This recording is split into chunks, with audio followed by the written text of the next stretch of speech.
नमस्कार दोस्तों। डेट है आज की 16 मार्च 2023 और स्वागत है आपका एडिटोरियल डिस्कशन में।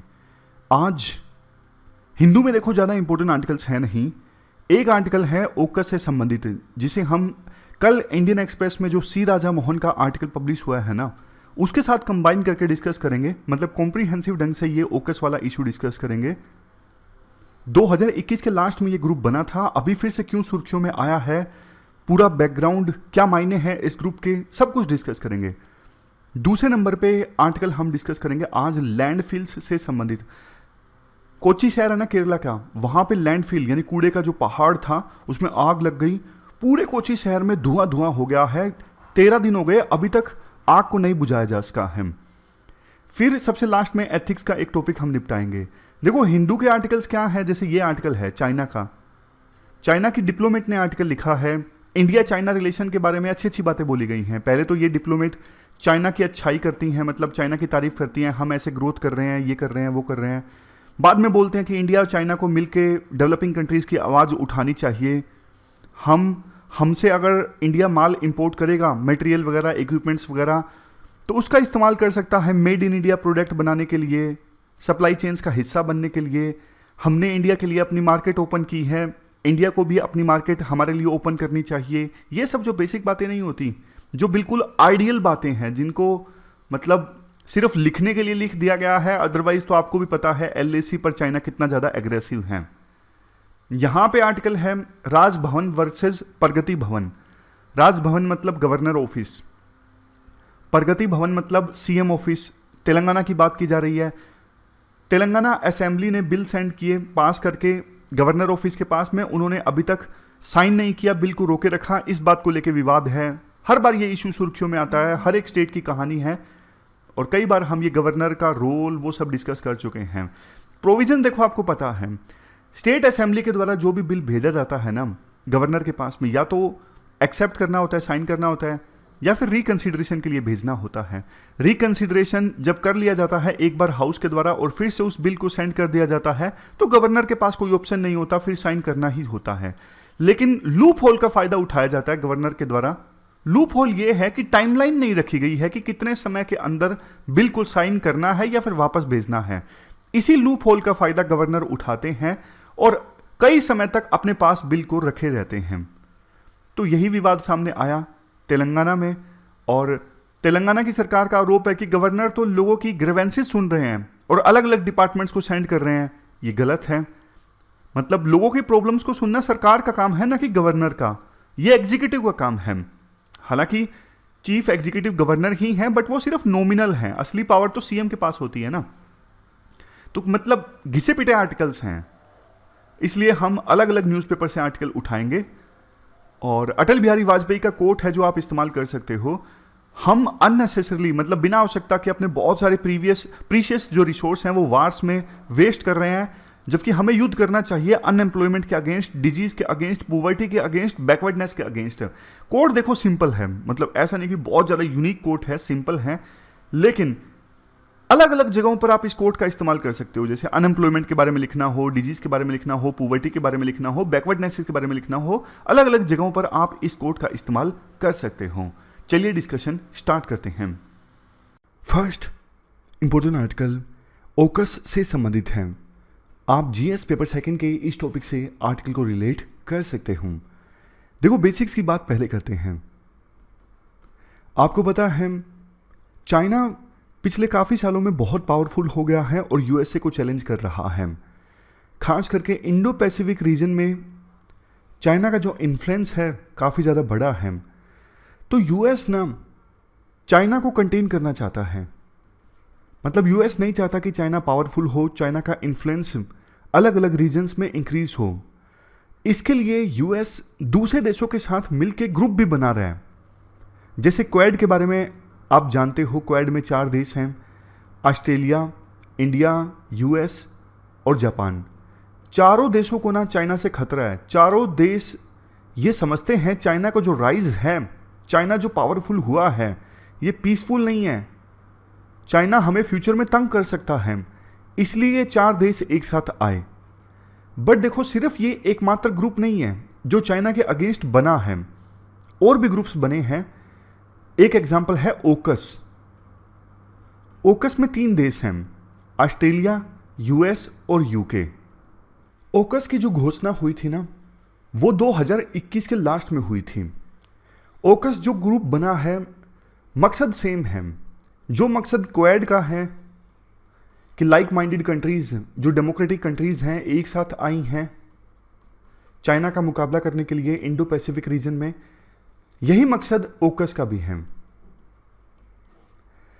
अब आप बोलोगे सर क्वाड में यूएस और ऑस्ट्रेलिया तो है ही,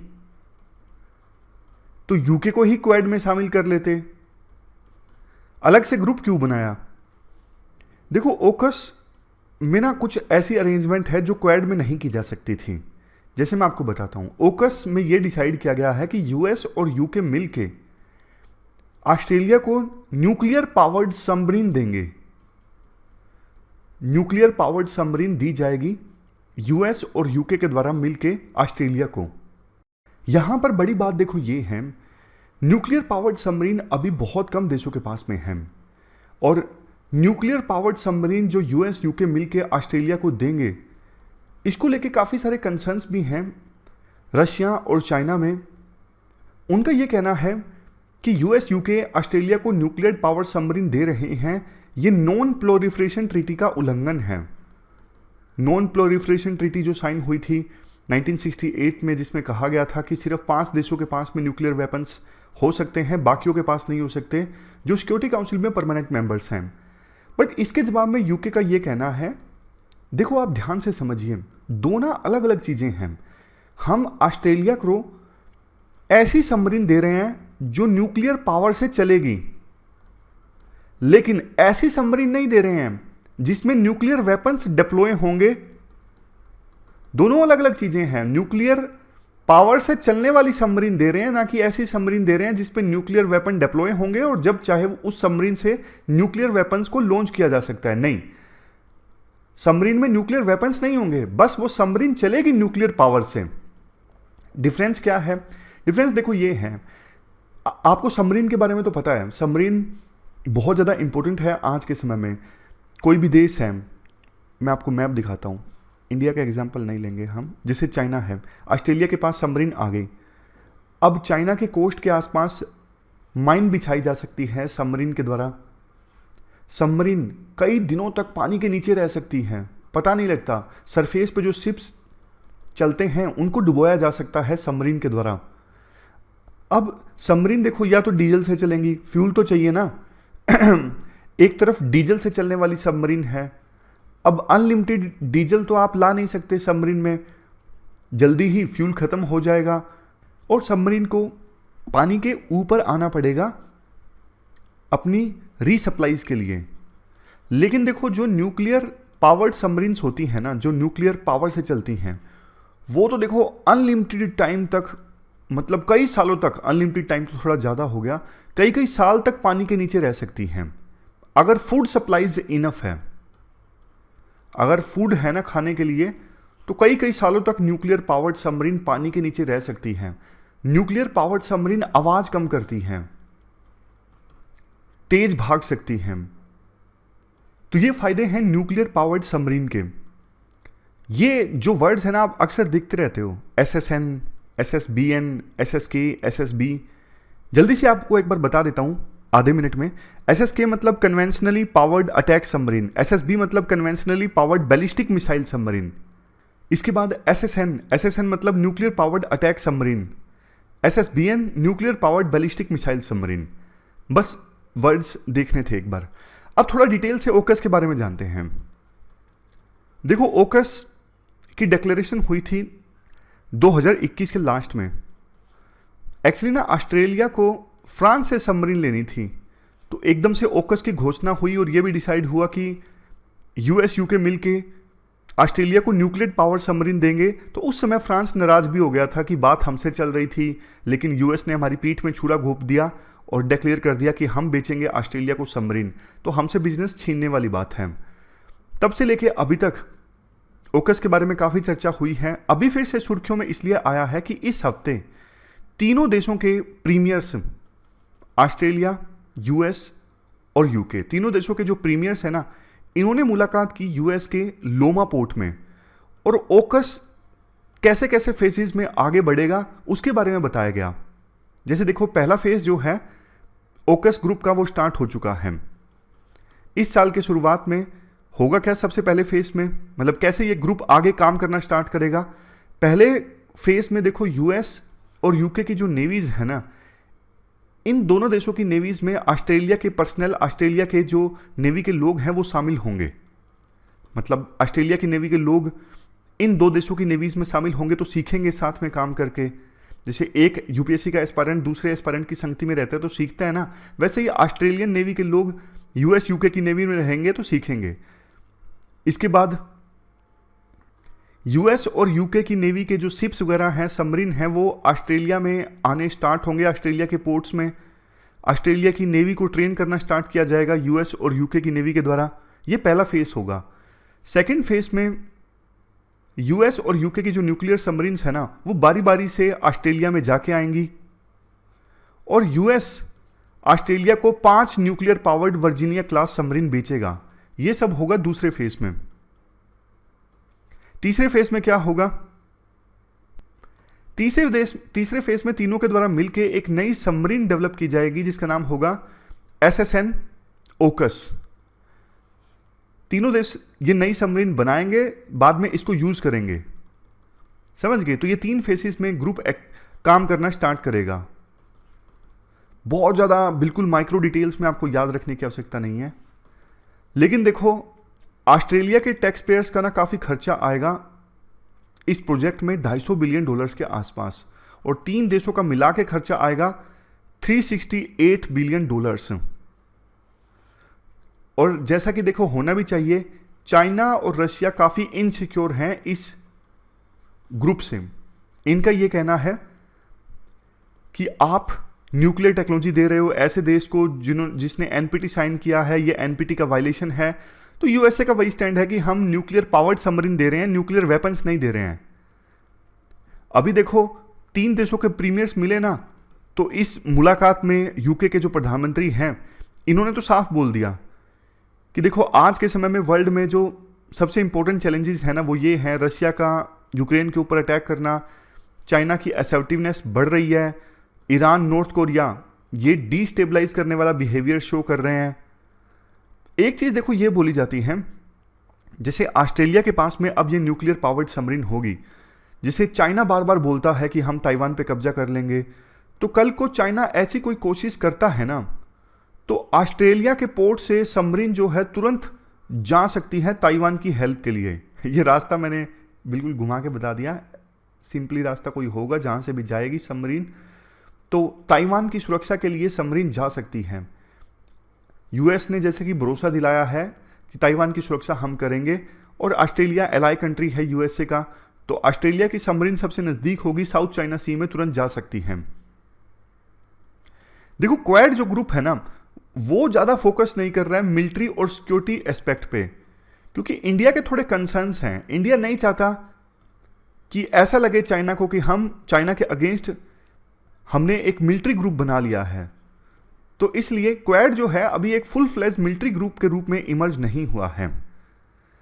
अब देखो ये जो ओकस ग्रुप बना है ना, इसको लेके सिर्फ चाइना और यूएसए के कंसर्न नहीं है, दूसरे देशों के भी कंसर्न है। जैसे कहीं ना कहीं वैसे तो ये ग्रुप इंडिया का इस ग्रुप के विचार इंडिया के विचारों से मिलते हैं, पर देखो कहीं ना कहीं इंडिया को भी लगता है कि ऑस्ट्रेलिया के पास में न्यूक्लियर पावर्ड सबमरीन आ गई, अब ये ऑस्ट्रेलिया की न्यूक्लियर सबमरीन इंडियन ओशन में भी आ सकती है, तो इंडियन ओशन में इतनी ज़्यादा सबमरीन्स का आना सही नहीं है पहले, क्योंकि इस पूरे इंडियन ओशन में सिर्फ इंडिया का इन्फ्लुएंस हुआ करता था, लेकिन अब बड़ी पावर्स भी अपनी सबमरीन्स भेजने लगी हैं, तो कहीं ना कहीं इंडिया का जो इन्फ्लुएंस है वो कम हो जाएगा।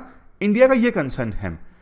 दूसरा, इंडोनेशिया, न्यूजीलैंड, इन देशों को ये लगता है कि यार हमारे पास तो है नहीं न्यूक्लियर पावर्ड सबमरीन, ऑस्ट्रेलिया के पास आ गई, कहीं ना कहीं ऑस्ट्रेलिया ज़्यादा पावरफुल हो जाएगा, हमारे इस पूरे रीजन में अशांति आ सकती है, ये लगता है इंडोनेशिया और न्यूजीलैंड जैसे देशों को।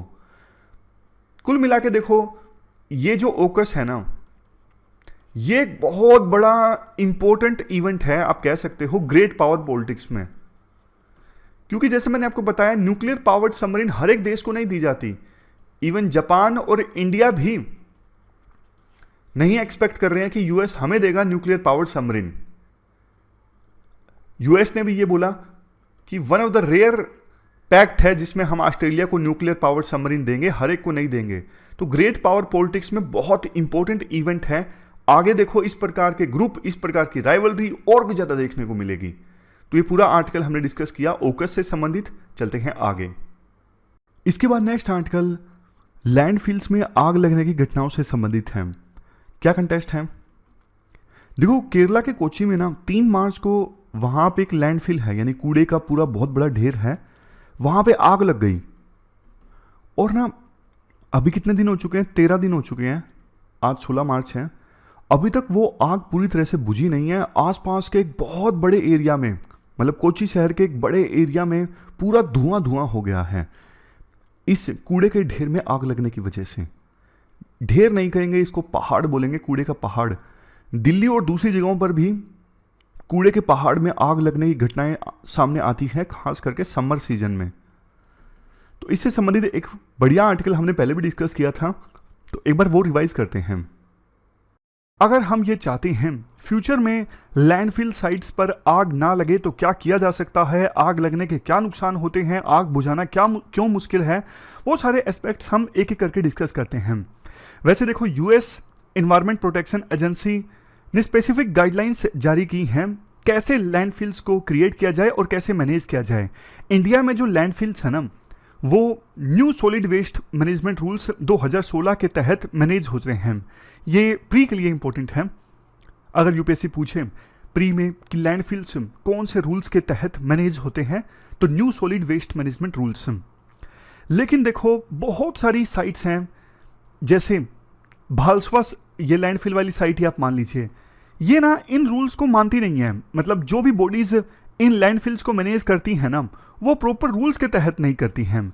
जैसे ये जो new solid waste management rules 2016 है ना, इनके अनुसार कोई भी लैंडफिल साइट जो है ना, वो रिवर से 100 मीटर के दायरे में नहीं हो सकती, किसी तालाब के 200 मीटर के दायरे में नहीं हो सकती, दूरी होना होगा। उसी प्रकार से हाईवे से 500 मीटर की दूरी पर कम से कम लैंडफिल साइट होनी चाहिए। Even habitation, public park, water supply wells, इनसे भी कम से कम 500 मीटर की दूरी तो होनी ही चाहिए। और एयरपोर्ट, एयरबेस से कम 20 किलोमीटर की दूरी होनी चाहिए। लेकिन ये जो भालसवा लैंडफिल साइट है ना, जिस पर हाल ही में आग लगी, ये तो बिल्कुल भालसवा लेक के नज़दीक है, किनारे पर ही है, आप यूं मान लीजिए। ये देखिए रिसेंट में कौन सी लैंडफिल में फायर की घटनाएं घटी हैं। गाजीपुर लैंडफिल फायर लगी 28 मार्च को, 50 घंटे के बाद आग बुझाई जा सकी। फालसवा की तो हमने बात की ही, 26 अप्रैल को आग लगी थी, अभी तक पूरी तरह से नहीं बुझाई जा सकी है। चेन्नई में जो पेरुनगुड़ी डंप यार्ड फायर है ना, ये भी लगी थी 27 अप्रैल दोपहर को। इसके बाद दादू माजरा लैंडफिल फायर, ये चंडीगढ़ में है, ये 15 अप्रैल को लगी थी। अब इसके बाद बात करते हैं क्यों बार बार लैंडफिल साइट्स में फायर लगती हैं। एक तो देखो, कूड़ा जब एक जगह पे डाला जाता रहेगा, कूड़े का पहाड़ बन जाएगा, तो ना यहां से मीथेन एमिट होने लगती है। तो मीथेन आपको पता है ज्वलनशील गैस है, हाईली फ्लेमेबल है, आग जल्दी से लग जाती है। तो मीथेन रिलीज होती है। जो कूड़ा चुगने वाले होते हैं ना, कई बार वो वहां पे बैठ के बीड़ी सिगरेट पीने लगते हैं, तो बीड़ी सिगरेट जल्दी छोड़ देते हैं, तो आग बहुत जल्दी फैल जाती है। इवन हीट वेव्स के कारण भी आग जल्दी लग जाती है। आजकल आपको पता है कितनी ज़्यादा गर्मी है। बहुत बार ऐसा भी होता है, ये जो कूड़ा होता है ना, इसमें बहुत सारे ऐसे इक्विपमेंट्स होते हैं जिनसे फ्लेमेबल केमिकल्स रिलीज होते हैं। मतलब ऐसे केमिकल्स रिलीज होते हैं जो जल्दी आग पकड़ लेते हैं। अब बात करते हैं प्रॉब्लम्स क्यों आती हैं आग बुझाने में। चलो मान लिया एक बार आग लग गई, ऐसा क्यों कि 26 अप्रैल को आग लगी और इवन 8-10 दिनों के बाद अभी भी आग लगी हुई है, बुझाना मुश्किल साबित हो रहा है। देखो ये जो साइट्स होती हैं ना, ये बहुत मैसिव साइट्स होती हैं। जैसे गाजीपुर कूड़े का पहाड़ है, बहुत बड़ा है, और आग एक जगह पे नहीं लगती, मल्टीपल पॉइंट्स पर लगती है। तो इतना बड़े स्केल पर कांस्टेंट वाटर की सप्लाई उपलब्ध नहीं हो पाती, और कूड़े का जो ढेर है वो इतना सॉलिड नहीं है ना कि जो आग बुझाने वाले हमारे पर्सनल हैं वो उसके ऊपर आसानी से चढ़ जाएं और आग बुझा सकें। डर लगता रहता है कहीं ये कूड़े का पहाड़ जो है वो ढह ना जाए। ये सब प्रॉब्लम्स आती हैं आग बुझाने में। अब बात करते हैं आग जब लग जाए इससे प्रॉब्लम्स क्या होती हैं। सबसे पहले है इन्वायरमेंटल इम्पैक्ट। देखो जब आग लगेगी इतना काला धुआं निकलेगा, बहुत सांस लेना भी मुश्किल हो जाएगा आसपास के लोगों के लिए, बहुत बड़े स्केल पे ग्रीन हाउस गैसेस का एमिशन होगा। हेल्थ इम्पैक्ट, आस पड़ोस में जो लोग रहते हैं उनकी हेल्थ पर काफ़ी नेगेटिव इम्पैक्ट पड़ता है, जैसे आंखों में खारिश होती है, सांस लेने में दिक्कत आती है, गला भरा आता है। नेक्स्ट है ट्रांसपोर्टेशन, जैसे ये जो चेन्नई की साइड थी ना पिरुनगुड़ी, यहाँ पर आग लगी, ये हाईवे के नज़दीक है, तो उस हाईवे पर तो व्हीकल्स चलने भी मुश्किल हो गए, इतना काला धुआं हो गया था, तो एक्सीडेंट की संभावना भी हो जाती है पुअर विजिबिलिटी के कारण। नेक्स्ट है स्कूल क्लोजर। अब देखो उस साइड के आसपास जो स्कूल हैं वो उनको भी बंद करना पड़ता है, क्योंकि बच्चे बेचारे छोटे उस साइड के आसपास आएंगे, धुएं वाली हवा में सांस लेंगे, तो उनकी हेल्थ पर भी नेगेटिव इंपैक्ट पड़ता है, इसलिए स्कूल्स को बंद करना पड़ता है। ये तो हमने डिस्कस कर ही लिया कि आग बुझाना क्यों मुश्किल है। अब बात करते हैं कैसे इस समस्या को टैकल किया जा सकता है, क्यों लैंडफिल्स को अच्छे से मैनेज करना जरूरी है। सबसे पहली चीज देखो, लैंडफिल्स के ना इकोनॉमिक बेनिफिट्स भी होते हैं। हमारे देश में 48 रिकॉग्नाइज्ड लैंडफिल साइट्स हैं जिन्होंने 5000 एकड़ ऑफ लैंड को घेरा हुआ है, और इनसे 1 लाख करोड़ की कीमत की चीजें निकाली जा सकती हैं, जैसे मीथेन को कैप्चर करके उसको एनर्जी के तौर पे इस्तेमाल करना, वेस्ट को मैनेज करके उसमें से काम की चीजें निकालना। वेस्ट का हमेशा पोटेंशियल रहता है, ये तो आपको भी पता है। Next, over capacity of landfills. जो आज के समय में हमारे देश में लैंडफिल की साइट्स है ना, वो अपनी कैपेसिटी से बहुत बढ़ गई हैं। इवन जो दिल्ली की सबसे पुरानी गाजीपुर लैंडफिल साइट है ना, और मुंबई में एशिया का लार्जेस्ट डंपिंग ग्राउंड डियोनार, ये ना अभी भी वेस्ट को इकट्ठा कर रहे हैं, जबकि सुप्रीम कोर्ट ने कहा था कि अब बस बंद कर दो इनको, ये इनकी कैपेसिटी पूरी हो चुकी है, बावजूद इसके यहां पे कूड़ा गिरा जाता है। नेक्स्ट, इनको इसलिए भी एड्रेस करना जरूरी है क्योंकि जो अनट्रीटेड वेस्ट है ना, इससे इन्वायरमेंट काफी पोल्यूट होता है, और ये जो वेस्ट मटेरियल होता है ना, कूड़े का ढेर, यहां से ना लीचेट निकलता है। लीचेट मतलब काले रंग का एक लिक्विड जो सोइल को कंटामिनेट करता है, ग्राउंड वाटर को कंटामिनेट करता है। नेक्स्ट, डिजास्टर भी कभी हो जाते हैं, जैसे अभी इतनी बड़े स्केल पे आग लग गई क्योंकि मीथेन इमर्ज होती रहती है जिससे आग लग जाती है। और हेल्थ इंपैक्ट का तो हमने डिस्कस किया ही, सांस लेने में दिक्कत आती है स्मोक की वजह से, और ये जो कूड़े का ढेर होता है ना, यहाँ पे कई सारे जो बैक्टीरियाज या फिर मच्छर वगैरह है ना, वो पलते रहते हैं, जिससे मलेरिया डेंगू फैलने का भी खतरा रहता है। अब सबसे लास्ट में बात करते हैं कि ये इतनी सारी लैंडफिल साइट्स हमारे देश में क्यों इमर्ज हो रही है। सबसे पहली चीज़ देखो, प्लास्टिक की डिमांड काफ़ी ज़्यादा बढ़ गई है। अब प्लास्टिक काफ़ी ज़्यादा यूज होने लगा है, तो कूड़े में प्लास्टिक आएगा, अब उसको फेंकना भी जरूरी है, कहीं ना कहीं तो उसको फेंका जाएगा ना, क्योंकि वेस्ट मैनेज करने की कैपेसिटी हमारे देश में इतनी है नहीं। कई बार करप्शन बहुत ज़्यादा होता है, लोकल लेवल पे जो ऑफिशियल्स होते हैं एमसीडी वगैरह के, वो रिश्वत ले लेते हैं, गार्बेज माफिया के साथ मिलकर काम करते हैं। हमारे देश में ना अभी सिर्फ 1604 सॉलिड वेस्ट मैनेजमेंट के प्लांट्स हैं वेस्ट को ट्रीट करने के लिए। इनफ नहीं है, वेस्ट ज़्यादा जनरेट होता है, वेस्ट को ट्रीट करने के लिए प्लांट्स कम हैं। तो क्या स्टेप्स उठाए जा सकते हैं? सबसे पहले तो जो ऑफिशियल्स गार्बेज माफिया के साथ मिलकर काम करते हैं ना, और कूड़े का ढेर को बढ़ने देते रहते हैं सुप्रीम कोर्ट के ऑर्डर के बावजूद, उनके खिलाफ कार्रवाई की जाए, ताकि एक धारणा सेट हो कि अगर हम ड्यूटी में कोताही बरतेंगे तो कार्रवाई होगी। नेक्स्ट, स्टेट गवर्नमेंट्स को ना लोकल बॉडीज को फंड देने चाहिए ताकि वो बड़े लैंडफिल्स को आसानी से मैनेज कर सकें। जब उनके पास फंड नहीं होता तो इसलिए वो कूड़े का पहाड़ को अच्छे से मैनेज भी नहीं कर पाते। नेक्स्ट, स्टेट्स को ना बेस्ट प्रैक्टिसेस को सीखना चाहिए। जैसे दिल्ली सरकार एग्री हो गई है कि मुंबई में जो लैंडफिल साइट है ना, वहां पे कैसे मैनेज किया जा रहा है, कैसे मीथेन को कैप्चर किया जा रहा है, वो सब चीजें हम भी सीखेंगे, ताकि दिल्ली में जो लैंडफिल साइट्स हैं उनको अच्छे से मैनेज किया जा सके। उसी प्रकार से मुंबई को कुछ सीखना पड़े तो वो दिल्ली से सीख ले। आपस में स्टेट गवर्नमेंट्स को ना एक दूसरे से सीखना चाहिए। नेक्स्ट, इंडिया को ना स्किल्ड और ट्रेंड प्रोफेशनल्स की आवश्यकता है जो पूरी की पूरी वेस्ट मैनेजमेंट चैन को मैनेज कर सकें, मेंटेन कर सकें। जब से घर से जो वेस्ट निकलता है और चैन में आखिर तक, जब तक वेस्ट मैनेज होता है, मतलब डिस्पोज होता है या फिर रिसाइकल होता है, तब तक बीच में जितने भी स्टेप है ना, सबको मैनेज करने के लिए हमारे देश में स्किल्ड और ट्रेंड प्रोफेशनल्स होने चाहिए। नेक्स्ट, सॉलिड वेस्ट मैनेजमेंट और प्लास्टिक वेस्ट मैनेजमेंट रूल्स का अच्छे से इंप्लीमेंटेशन होना जरूरी है। सिर्फ रूल्स आने से काम नहीं चलेगा, लेकिन जैसा हमने शुरुआत में डिस्कस किया, भालसवा जो लैंडफिल साइट है ना, लेक के बिल्कुल कोने पे है, जबकि होनी नहीं चाहिए सॉलिड वेस्ट मैनेजमेंट रूल्स के अकॉर्डिंग। सबसे लास्ट में सर्कुलर इकोनॉमी के आइडिया पर बल देने की आवश्यकता है। सर्कुलर इकोनॉमी में ना चीजों के रीयूज और रिसाइकलिंग पे फोकस होता है। अगर सर्कुलर इकोनॉमी चलन में आएगी ना, इतना ज्यादा वेस्ट जनरेट होगा ही नहीं, चीजों को फिर से रिसाइकल करके रीयूज किया जा सकेगा। तो ये हमने पूरा आर्टिकल डिस्कस किया लैंडफिल साइट्स पर फायर से संबंधित।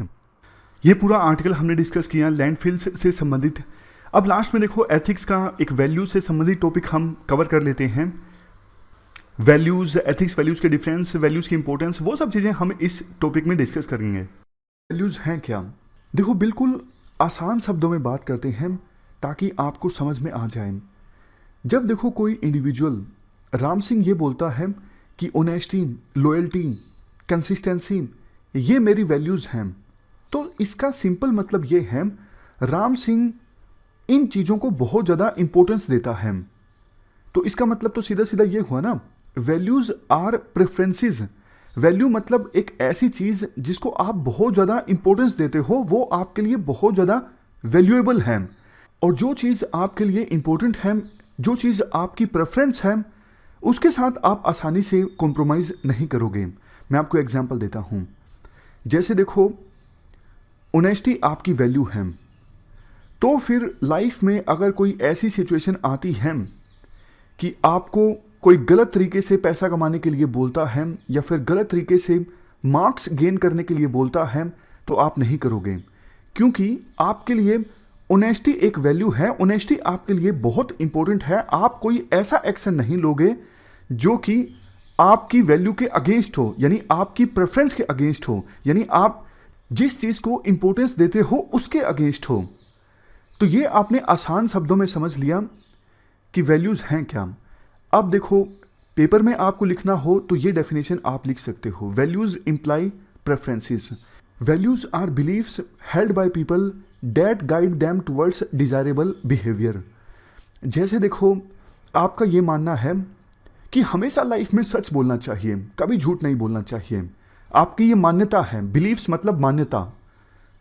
तो उसके बाद आपकी मान्यता आपको गाइड करेगी डिजायरेबल बिहेवियर को अटेन करने में। जैसे लाइफ में जब भी कोई सिचुएशन आएगी आप सच ही बोलोगे, आप इस प्रकार से बिहेव करोगे लाइफ में कि आपकी हर कही हुई बात जो है वो आपके अनुसार सच हो। वैल्यूज के बारे में देखो ऐसा भी कहा जाता है कि ये किसी इंडिविजुअल की जिंदगी में लाइट हाउस की तरह होती हैं।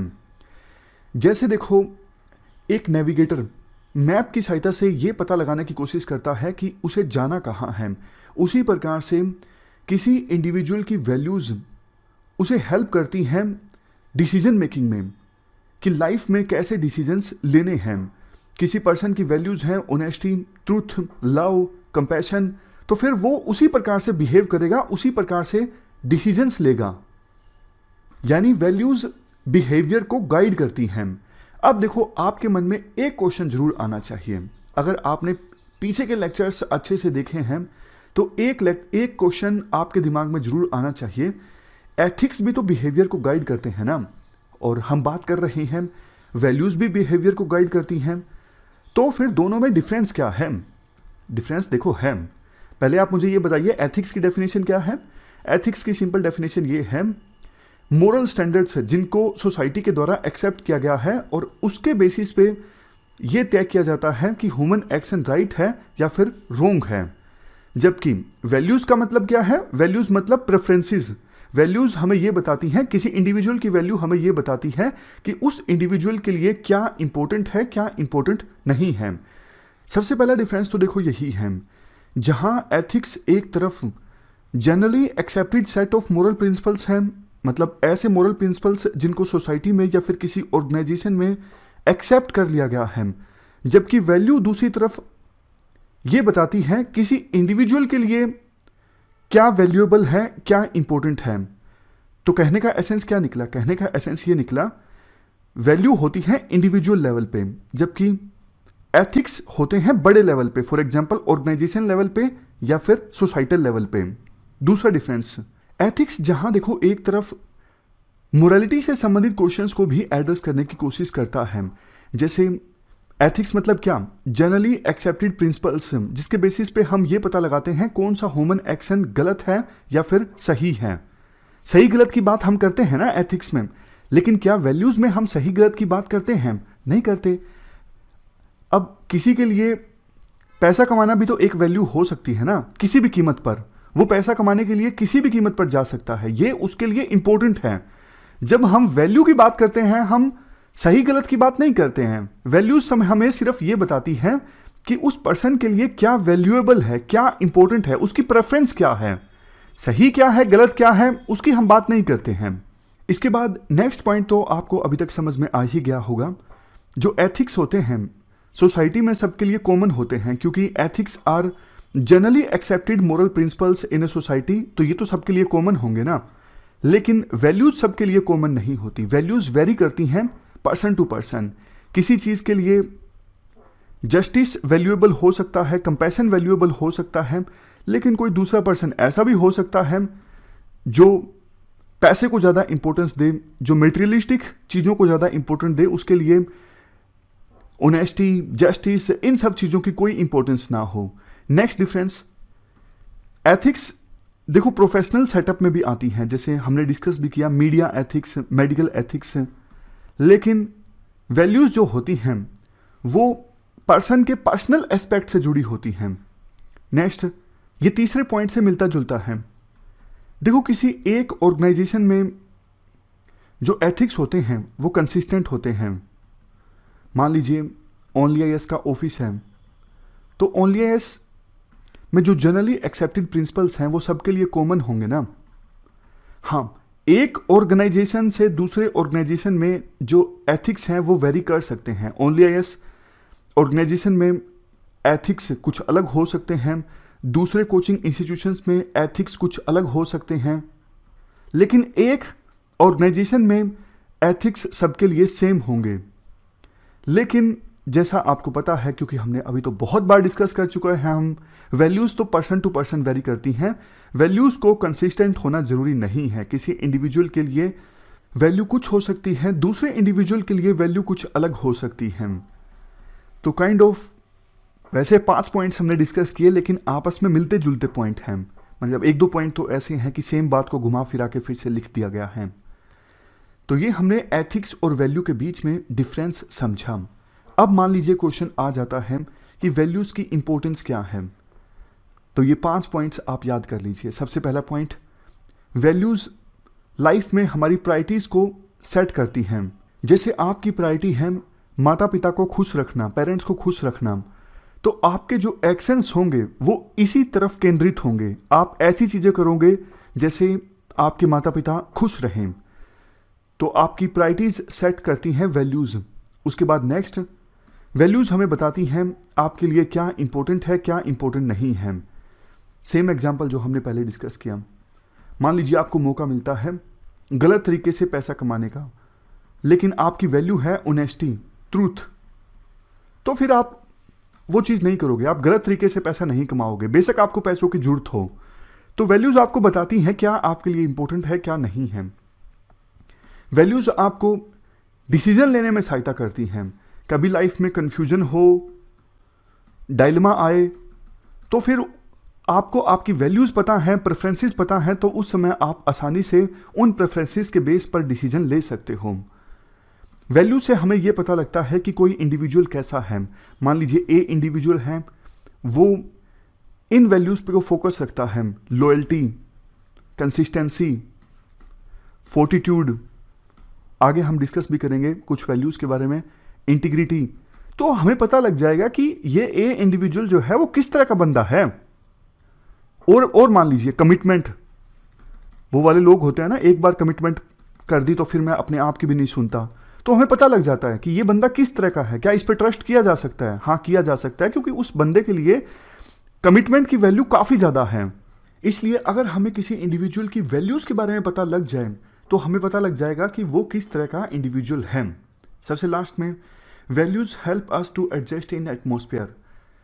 देखो, आप किसी जगह पर जाते हो, आप देखते हो दूसरे लोग कैसे हैं, मान लीजिए आप किसी शादी में जाते हो, या फिर शादी छोड़िए, आप किसी क्लासरूम में जाते हो, कॉलेज में जाते हो, तो कुछ दिनों तक तो आप देखते हो कि आपकी जो वैल्यूज़ हैं लाइफ में, उनसे मिलते जुलते लोग कौन से हैं, मतलब ऐसे कौन से लोग हैं जिनकी वैल्यूज़ आपकी वैल्यूज़ से मिलती जुलती हैं। तो फिर अगर आपको ऐसे लोग मिलते हैं तो आप उनके साथ दोस्ती करते हो, उसी प्रकार से आप उस एटमॉस्फेयर में अपने आप को एडजस्ट कर लेते हो। समझ गए?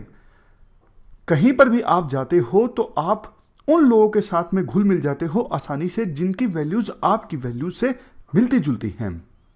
अब आपको सच बोलना पसंद है, अब आप ऐसे लोगों से तो नहीं दोस्ती करना चाहोगे ना जो बात बात में झूठ बोलते हो। समझ गए? तो एटमॉस्फेयर में एडजस्ट होने में मदद करती हैं वैल्यूज।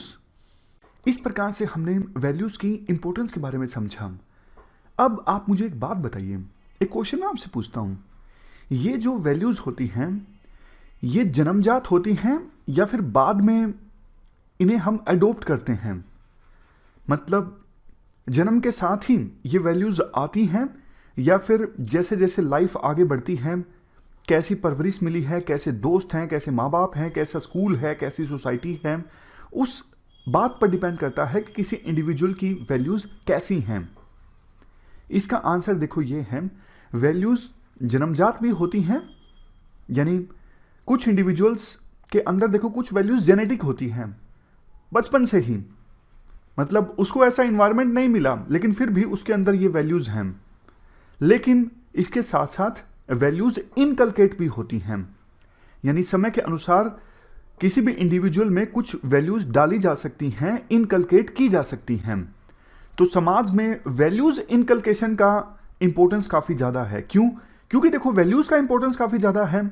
अगर हम चाहते हैं कि इंडिविजुअल्स को प्रेरित किया जाए कुछ पर्टिकुलर पर्सनैलिटी बनने के लिए, जैसे सरदार भगत सिंह जैसे दूसरे जो फ्रीडम फाइटर्स थे जिन्होंने अपनी कुर्बानी दी, हम चाहते हैं ऐसी वैल्यूज़ हमारे बच्चों में भी होनी चाहिए। तो हम चाहेंगे कि उन बच्चों में ऐसी वैल्यूज़ हम इनकलकेट करें, डालें, ताकि वो भी ग्रेट पर्सनैलिटीज़ की तरह बन सकें, मतलब समाज में जो महान लोग हुए हैं उनकी तरह बन सकें। अगर देखो यूपीएससी क्वेश्चन पूछ लेती है कि वैल्यूज़ को इनकलकेट करना क्यों ज़रूरी है, देखो आपको इनकलकेट वर्ड में तो कोई परेशानी नहीं है ना। इनकलकेट वर्ड का हिंदी में मतलब होता है मन में बिठाना, मस्तिष्क में बिठाना। अगर हम बोलें कि किसी पर्सन में हमें ऑनेस्टी को इनकलकेट करना है, तो इसका मतलब ये है कि हम किसी पर्सन में ये डालना चाहते हैं कि ऑनेस्टी आपके लिए इंपॉर्टेंट है, उस पर्सन को ऐसा बनाना चाहते हैं कि उसके लिए ऑनेस्टी की इंपॉर्टेंस बढ़ जाए। ये मतलब होता है इनकलकेट का। तो अगर यूपीएससी ये क्वेश्चन पूछ लेती है कि वैल्यूज इनकलकेशन क्यों इंपॉर्टेंट है, तो 5 पॉइंट्स तो देखो आप सीधा सीधा ये लिख दीजिएगा वैल्यूज की इंपॉर्टेंस से संबंधित, कि वैल्यूज लाइफ में प्रायोरिटी सेट करती हैं, वैल्यूज बताती हैं क्या इंपॉर्टेंट है क्या नहीं है, तो आप ये सब लिख सकते हो। नेक्स्ट पॉइंट आप ये लिखोगे कि चाइल्ड लेवल पर वैल्यूज को इनकलकेट करना आसान होता है, बाद में मुश्किल हो जाता है। और लास्ट बात आप ये लिखोगे कि पर्टिकुलर पर्सनैलिटी बनने के लिए बच्चों को एनकरेज किया जा सकता है वैल्यूज इनकलकेट करके, मतलब बच्चों को एनकरेज किया जा सकता है पर्टिकुलर पर्सनैलिटी बनने के लिए। इस डिस्कशन में फिलहाल इतना ही है। Thank you very much for discussion.